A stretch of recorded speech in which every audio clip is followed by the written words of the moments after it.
Welcome to the first Developer Diary video from the Fourth Age development team. These videos will be published as a build-up to the release of The Dominion of Men, the final and full campaign version of the Fourth Age Total War. Due to the need to have material both complete and fitting for these videos, a regular date for these dev diaries cannot regrettably be fixed. In this first video, we take a look at the background story and some of the factions you can expect to see populating the full map of Western Middle-earth in the Dominion of Men. We should start by saying, for those who might not be aware, that the Fourth Age Total War is based on a manuscript written by Tolkien which tells of the emergence of a dark cult in the lands of Gondor not long after the death of Aragorn. The professor, however, abandoned the manuscript after only a few pages, without providing much detail about the cult or the state of Middle-earth at that time, so we had to use our imagination to fill the gaps. We have tried to pick the story up where Tolkien left it, and continue it in a way that would be true to the spirit of his writings, whilst also providing an interesting and exciting background for the modification.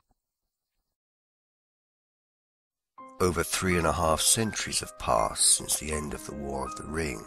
Much has changed from the early years of the Fourth Age, when Aragorn ruled the reunited kingdom and saw peace and prosperity fill the land. It is now the Dominion of Men, and what could be more characteristic of men than their quick satiety with peace? In the lands of the reunited kingdom, a dark cult called the New Shadow by some crept into the fabric of the realm soon after the death of Aragorn. Led by a man calling himself Heramor, the cult seemed of little consequence at first.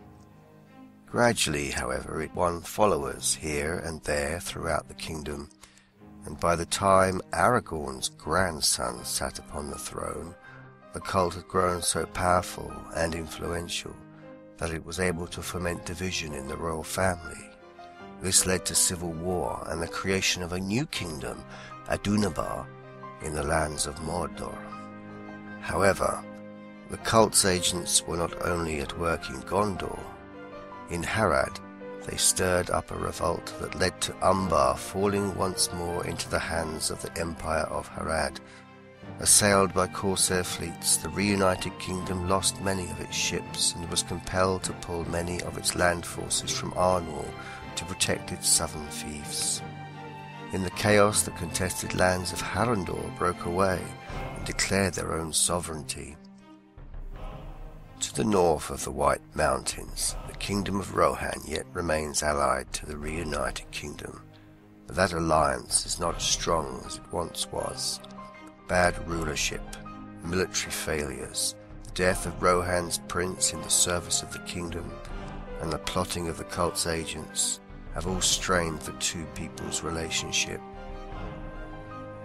Further north, the chiefdom of Dunland rose up in rebellion as the reunited kingdom's forces went south to defend Gondor from the Haradrim.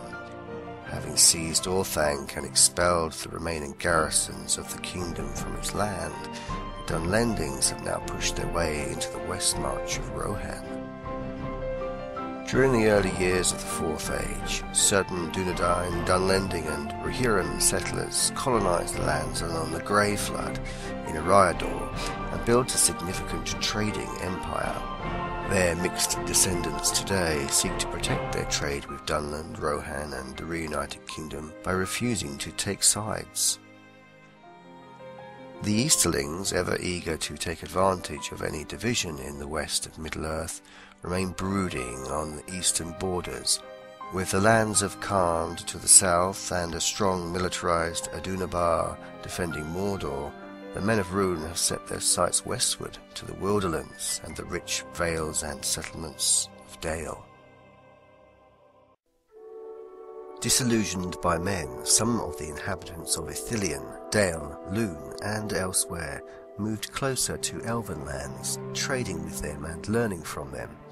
These people became known as the Elvelin, the Elf Friends, and now seek to persuade the elves to establish an elven overlord over Middle-earth. The realm of the elves, slowly diminishing as their world turns grey, may well lean on them for support should they consider their own existence threatened.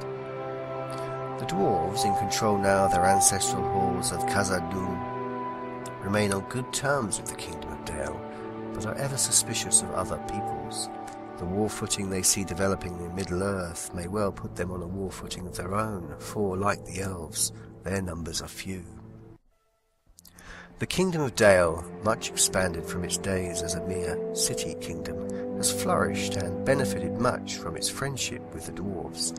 It is now a large trade-based kingdom that extends from the Vales of Anduin to the River Redwater at the border with Rhûn. Nevertheless, rapid expansion always comes at the cost of loyalty, and though the kings of Dale make every effort to keep the differing peoples of their realm united, there are rumours that its eastern lands seek independence. So it is that, though a time of the dominion of men, it is also a time of the division of men.